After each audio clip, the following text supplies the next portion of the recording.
శ్రీమన్నారాయుడి దివ్యనామాల్లో కేశవనామానికి ఎంతో విశిష్టత ఉంది. అగ్నిపురాణం ప్రకారం అత్యంత వైభవం కలిగిన ఈ కేశవ నామంతో వెలిసిన ఆలయాలు మన దేశంలో చాలా అరుదుగా కనిపిస్తాయి.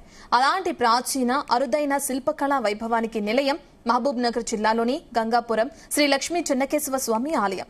పశ్చిమ చాణక్యుల కాలం నాటి ఈ చారిత్రక ఆధ్యాత్మిక క్షేత్ర విశేషాలపై జీ తెలుగు న్యూస్ స్పెషల్.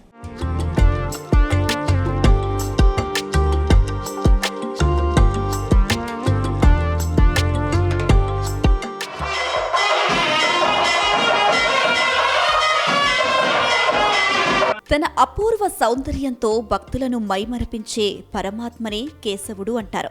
ఆ భగవంతుడే చెన్నకేశవుడిగా కొలువైన పవిత్ర క్షేత్రమే గంగాపురం. ప్రస్తుతం ఇది చిన్న గ్రామమే అయినా ఒకప్పుడు పశ్చిమ చాళుక్యుల రెండో రాజధానిగా వెలిగింది. 11వ శతాబ్దంలో పశ్చిమ చాళుక్య చక్రవర్తి మొదటి సోమేశ్వరుడు ఈ ఆలయాన్ని నిర్మించారు. అప్పట్లో ఈ ప్రాంతాన్ని శాసనాల్లో త్రైలోక్యమల్లా కేశవపురం అని పిలిచేవారు.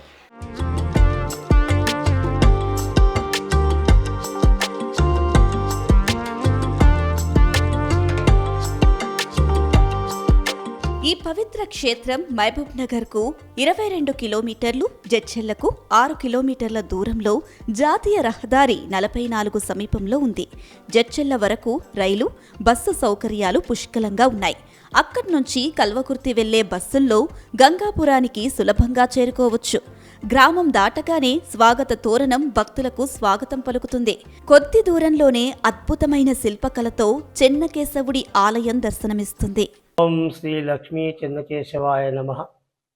ఈ దేవాలయము చోళరాజుల చాళుక్యుల కాలం నాటిది. ఈ స్వామి 1100 సంవత్సరాల దేవాలయము. ఈ స్వామికి పేరు ఏ విధంగా వచ్చిందంటే, గజేంద్రుని రక్షించడం వల్ల, శంకుచక్ర తారుమారు కావడం వల్ల, ఆ యొక్క శంకుచక్రాలు కుంజలి సేవలో వేయించేపు చేసి అప్పుడే గజేంద్రుని రక్షించిన తర్వాత ఆ సమయాన్నే కేశి అనే రాక్షసుడు వచ్చి 1100 సంవత్సరాలు యుద్ధం చేస్తాడు. యుద్ధం చేసిన తర్వాత అతన్ని సంహరించడం వల్ల, కేశి అనే రాక్షసుని సంహరించడం వల్ల కేశవస్వామి అని నామకరణము ప్రసిద్ధిగాంచింది.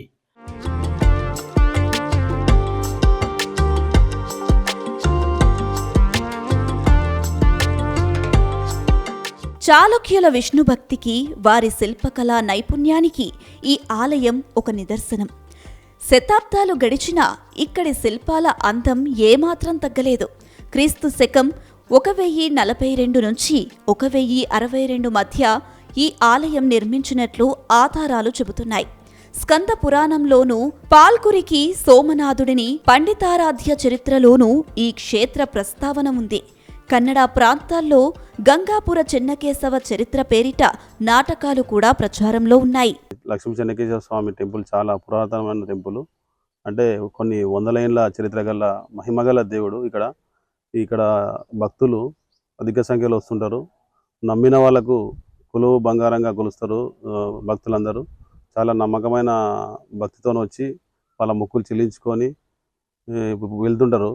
అదేవిధంగా ఇక్కడ భక్తులు అనేది కర్ణాటక బార్డర్ నుంచి, మహారాష్ట్ర బార్డర్ నుంచి, తెలంగాణ స్టేట్ మొత్తం నుంచి చాలా మంది భక్తులు వస్తుంటారు. ఇక్కడ బ్రహ్మోత్సవాలు కూడా చాలా ఫేమస్, అంగరంగ వైభవంగా జరుగుతాయి.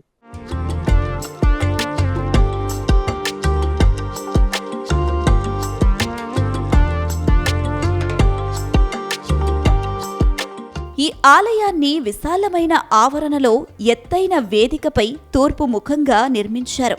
గోడలపై చెక్కిన శిల్పాలు భక్తులను ఎంతగానో ఆకట్టుకుంటాయి.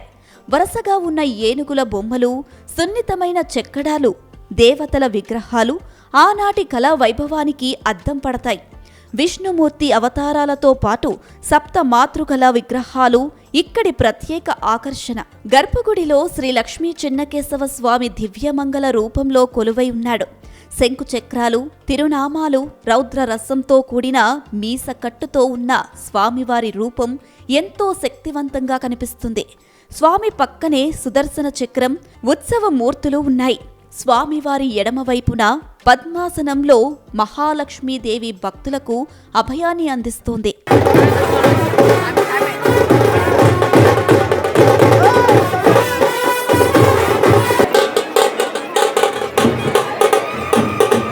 దాసంగాలు పెట్టడం కానీ, ఈ పురాతనమైన టెంపుల్ ఇక్కడ ఈ కట్టడం కానీ, ఈ శిల్పి శిలాలు ఇక్కడ కానీ ఈ జిల్లాలో ఎక్కడ కూడా కనిపించవు. దీన్ని మనం కాపాడుకొని భవిష్యత్ తరాలకు వాళ్ళకు ఇంకా చూపెట్టాలని, భవిష్యత్ తరతరాలకు ఇలా కాపాడి ఈ సంపదను జాతికి ఇంకా చూపించాలని కోరుకుంటున్నాము. అదేవిధంగా దీని మీద గవర్నమెంట్ ప్రభుత్వం స్పందించి అనేకమైన కార్యక్రమాలు చేశాము. ఇంకా చేయాల్సినవి చాలా ఉన్నాయి. కొన్ని ధ్వంసమైనవి, అవన్నీ సరి చేయాలని ప్రభుత్వాన్ని కోరుకుంటున్నాం. జాతర జనవరి లాస్ట్లో, ఫిబ్రవరి 1 ప్రతి సంవత్సరము ఇక్కడ జాతర జరుగుతుంది. ఈ జాతరకు భక్తులు కర్ణాటక, మహారాష్ట్ర, తెలంగాణ ఈ 3 రాష్ట్రాల నుంచి అనేకమైన భక్తులు ఇక్కడికి వచ్చి దాసంగాలను పెట్టుకొని మొక్కులు చెల్లించుకుంటారు. వాళ్ళకు కోరుకున్న మొక్కులు కొంగు బంగారం చెల్లిస్తారని వాళ్ళ భక్తుల నమ్మకం, విశ్వసిస్తారు.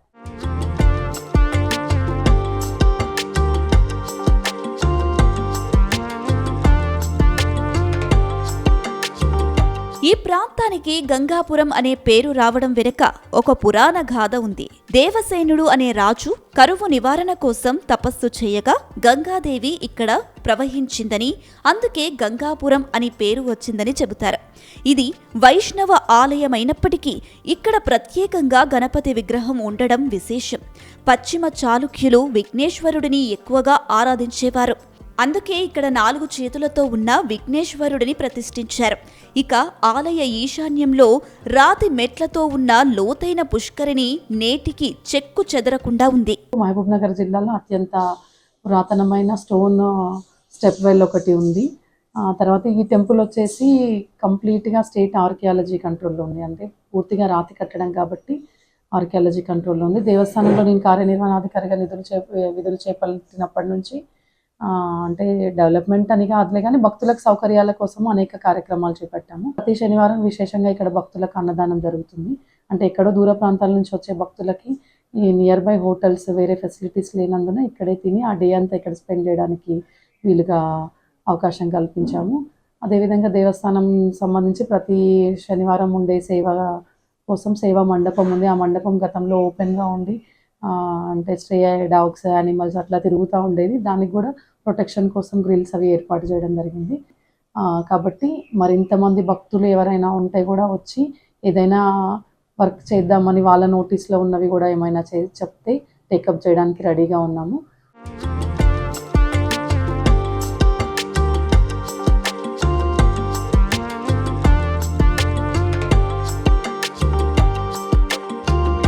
ప్రతి ఏడాది మాఘశుద్ధ పాడ్యమి నుంచి నవమి వరకు ఇక్కడ బ్రహ్మోత్సవాలు వైభవంగా జరుగుతాయి.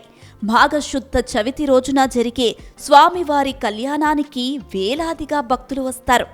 కొయ్యరథం, పుష్పరథ ఊరేగింపులు ఇక్కడ ప్రత్యేకంగా నిలుస్తాయి.